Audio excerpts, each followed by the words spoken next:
We have a Coppola questions before we move on.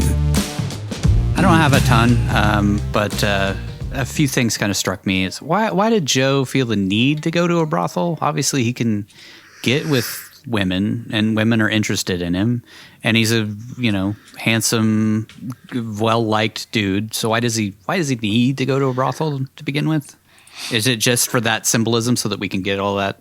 That's my takeaway. Like, it's, again, maybe that's why I'm thinking that brothel is just a representation of his inner self, like everything that goes along in there. Because it does seem weird when you think about it. Like, these chicks, Connie comes to sleep with him of her own volition or whatever, and he doesn't have to go pay hookers for blowjobs and stuff, but he does. So maybe it's part of the deeper. I think the character of Joe is more like he doesn't see himself as being good or worthy of anything. Like he does a bunch of good and everybody loves him and stuff, but it's like he's almost like he just has to take on all the shittier aspects of this society in order to help the society. It's almost like he's a sacrificial lamb in that respect, I guess.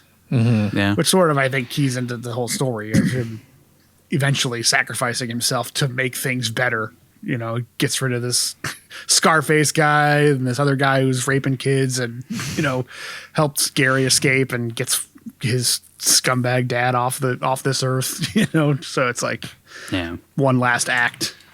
So maybe the brothel is that representation. Like he still has to partake of the seedier side of sex and relationships. Just because it's there. It's part of this small town environment, and he has to.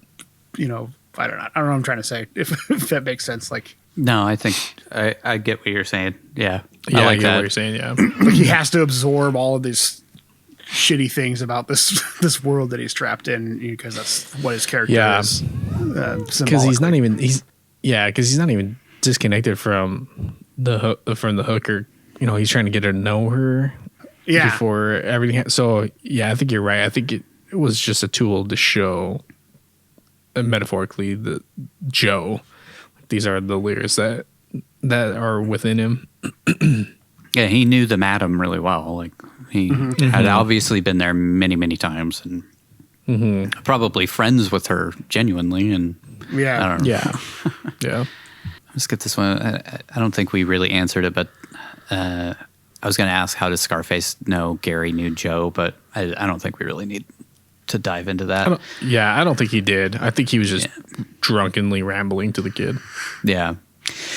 So none of the prostitutes were mad about Joe letting his dog kill theirs, and no one in the house stopped the dogs from fighting. Like, it didn't seem like there was anybody else in the house except for the two dudes upstairs with the one prostitute, one of the guys lifting weights for no reason, and this other prostitute. But I don't know. Are they all just so drugged up or whatever that they didn't even notice it was happening? It just seemed weird to me. But that's why the cops, I think, were after him, as they called the cops about him killing the dog. It was weird to me that nobody came out to, you would think that they would have a connection with that dog. Yeah. Right. No one came to stop it. But also, you don't really want to get between two big dogs fighting. Yeah, true. I was going to say, also, I would not want to try to interject myself into that, because you're going to get fucked up. So, I totally see that. But, nobody was, screaming to, get him to stop the dogs. There was no human interaction between that dog fight. He's a paying customer. You don't interrupt the transaction. Once the transaction's over, then you go take it up with him. Yeah, I guess. Yeah, it's like, it doesn't make sense if you look at it from a literal standpoint, but again, if you look at it from a metaphorical standpoint, it makes perfect sense for why it happened. Yeah. This one I hesitate to ask, but I just, do you think Joe stopped Scarface before he started raping Dorothy? Yes, that is a question that I had, but he still had his clothes on, I think, when he pulled him out of the He did have his pants down, I think he did. I know, it seemed like he was fully clothed. Everything was up. Because he even says I tried it's to not, see. Because they were both sitting up, and it seemed like they were still kind of in the beginning stages of him being back there, and he had said something to Joe like, "It's not what you think," or I wasn't planning on that. So I don't think it got to that part. I think there were things that had been done, but it wasn't full on. Yeah. Yeah. That was like one of my questions is like, so is this something that the dad had done before? Yeah, I wonder about that. Or is this like spur of the moment kind of thing? And for $30, like, oh my God.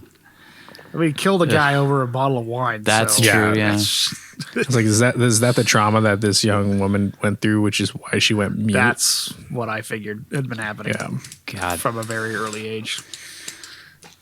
I guess we already talked about it, but it was like, what was the deal with the Jeep, the lady in the Jeep, you know? But I guess it's supposed to be open to interpretation of whatever you want, you know? Yeah. That was my takeaway from it, so.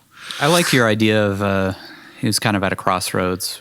Yeah, it's just a representation of a different life that he never had and never will have because, you know. Yeah. Or it could have been. I guess one of the other questions is he actually dying, which I think is. I think he was. Never overtly said, but made pretty clear that that's based on his actions and nobody else really understanding why he's taken this turn. Like even the sheriff's like, what the fuck are you doing? Like, you know, you've been in trouble with the law, but it's probably always like bar fights or whatever. Like, you know, it made it seem like running cops off the road and trying to get them to shoot him was way out of character for this guy who does a lot of bad stuff. So, yeah.